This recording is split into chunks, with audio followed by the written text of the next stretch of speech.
एक दिन शहंशाह अकबर नाई से अपनी हजामत बनवा रहे थे। तभी वह नाई शहंशाह अकबर की तारीफ़ करने लगता है। नाई, जहाँ पनाह आप अपनी सल्तनत में सबका ख्याल रखते हैं, बच्चे बड़े गरीब लाचार आदि सबका। अकबर, शुक्रिया नाई, लेकिन जहाँ पनाह। अकबर, लेकिन क्या क्या हम किसी को भूल रहे हैं जिसकी हम देखभाल नहीं करते? नाई, जहाँ पनाह गुस्ताखी माफ़ करें, क्या कभी आपने बड़े बूढ़ों यानी कभी अपने पूर्वजों के बारे में सोचा है जो दुनिया छोड़कर स्वर्ग चले गए हैं? अकबर, लेकिन हम तो उनका भी ख्याल रखते हैं, उनके हक़ में हम दुआ करते हैं, उनकी याद में हमने शाही मकबरे बनवाए हैं। नाई, लेकिन जहाँ पनाह कभी आपने किसी को स्वर्ग भेजा है अपने पूर्वजों की खबर लेने के लिए? उन्हें किसी चीज़ की वहाँ ज़रूरत तो नहीं है। अकबर, क्या कह रहे हो? कोई स्वर्ग जाकर वापस कैसे आ सकता है? तुम्हारा दिमाग खराब हो गया है क्या? कोई स्वर्ग की यात्रा करके वापस कैसे आ सकता है? नाई, जहाँ पनाह मैं सच कह रहा हूँ, स्वर्ग की यात्रा करके वापस आ सकता है। मैं एक ऐसे योगी बाबा को जानता हूँ जो स्वर्ग भेजकर वापस बुला सकते हैं। वज़ीर अब्दुल्ला उनके भक्त हैं। आप चाहें तो वज़ीर अब्दुल्ला से कहें कर आप उस योगी को बुला सकते हैं। दोस्तों, अगर कहानी आपको अच्छी लग रही हो तो चैनल को लाइक और सब्सक्राइब ज़रूर कर लीजिए, क्योंकि मैं इसी प्रकार की इंटरेस्टिंग अकबर बीरबल की कहानियाँ लाता रहूँगा। ठीक है, तो अकबर कहते हैं कि ठीक है, तुम कल ही वज़ीर अब्दुल्ला से कहकर योगी बाबा को बुला लो। आगे क्या होता है तो देखिए, से कहकर योगी को बुलाओ। फिर अगले दिन वज़ीर अब्दुल्ला उस योगी को लेकर आते हैं। अकबर, वज़ीर अब्दुल्ला, क्या योगी बाबा दरबार में आ गए? वज़ीर अब्दुल्ला, जी जहाँ पनाह, वो दरबार के बाहर ही खड़े हैं, आपकी इजाज़त हो तो उन्हें बुलाया जाए। अकबर, जी वज़ीर अब्दुल्ला, उन्हें बुलाया जाए।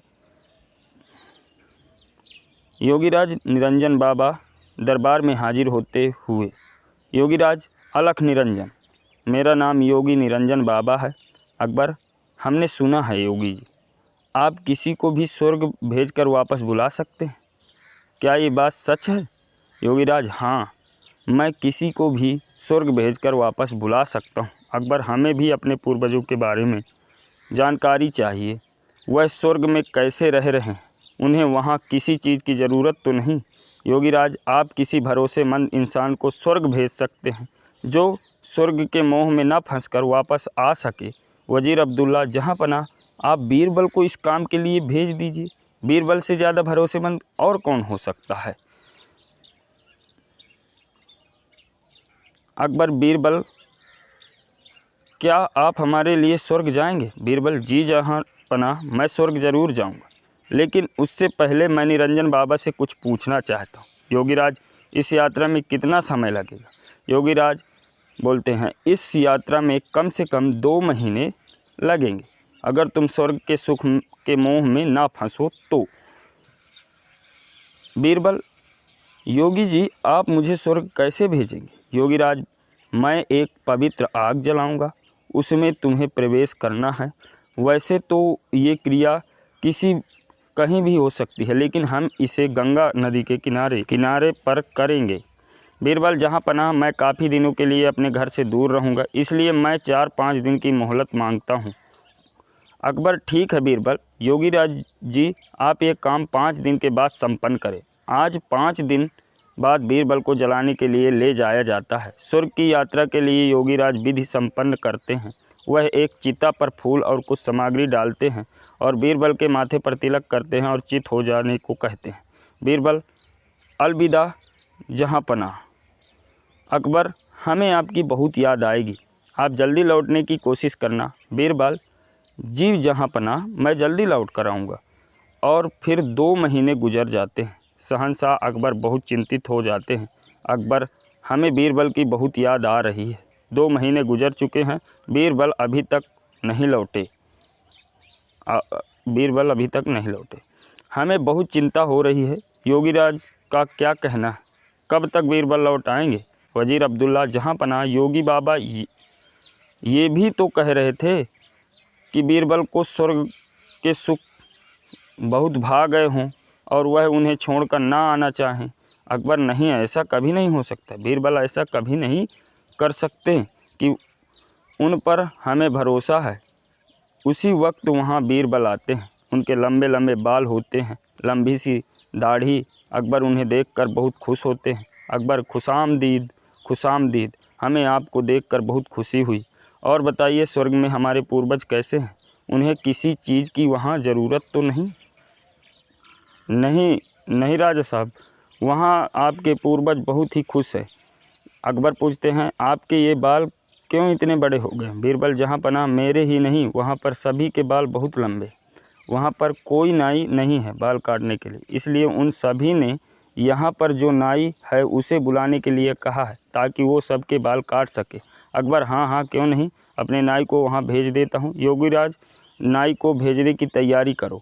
अकबर उनसे कहते हैं, अकबर, योगीराज, स्वर्ग में नाई की ज़रूरत है। आप जल्दी से इस नाई को स्वर्ग भेजने की क्रिया शुरू कर दीजिए। नाई अपने घुटनों पर गिरकर, जहाँ पनाह, मुझे माफ़ कर दीजिए, मुझसे ये सब वजीर अब्दुल्ला ने करवाया था, क्योंकि वह बीरबल की शोहरत से जलते हैं और बीरबल को अपने रास्ते से हटाना चाहते हैं। और ये बाबा भी पाखंडी है। पता नहीं बीरबल उस आग से कैसे बच गए, लेकिन मैं नहीं बचूंगा। मुझे माफ़ कर दीजिए। अकबर, क्या इतनी बड़ी साजिश बीरबल के खिलाफ? सिपाहियों, इस पाखंडी बाबा और इस नाई को ले जाकर काल कोठरी में डाल दो। और तुम वजीर अब्दुल्ला, मुझे तुमसे ये उम्मीद नहीं थी। मैं अगर चाहूँ तो तुम्हें अभी फांसी पर लटका दूँ, लेकिन तुमने हमारी कई साल हिफाजत की है, इसलिए हम तुम्हें इस देश से निकाल देते हैं। सिपाहियों, इसे ले जाकर सरहद के बाहर छोड़ आओ और फिर कभी अपनी शक्ल मत दिखाना। अच्छा बीरबल, मेरे बुद्धिमान दोस्त, ये बताओ, तुम्हें इस साजिश का पता कैसे चला? बीरबल, जहाँ पनाह, जब मैंने योगीराज के मुँह आगम प्रवेश करने वाली बात सुनी तो मुझे लगा दाल में कुछ काला है। तभी तो मैंने आपसे 5 दिन की मोहलत मांगी और मैंने उन 5 दिनों में एक ऐसी सुरंग तैयार करवाई जो उस जगह से सीधे मेरे घर को जाती है। जहाँ पनाह, अब जब योगीराज ने आग लगाई तो मैं सीधे उस सुरंग पर खड़ा था जो मेरे घर को जाती है। योगीराज के आग जलाते ही मैं सुरंग का दरवाज़ा खोलकर अपने घर पहुंच गया। जहाँ पनाह, इस तरह से मैं वहां से बच निकला और मैं चाहता था कि ये लोग अपना गुनाह खुद कबूल करें, इसलिए मैंने 2 महीने अपने बाल नहीं काटे, क्योंकि मैं ये भी जानता था कि इनमें सबसे कमज़ोर जो कड़ी है वो नाई है। अकबर, वाह बीरबल वाह, एक तुम ही हो जो ऐसा कर सकते हो। तुम्हारे जैसा कोई नहीं। सातिर दोस्त, तुम ही ऐसा कर सकते हो। वाह बीरबल वाह। बीरबल, शुक्रिया जहाँ पनाह, शुक्रिया।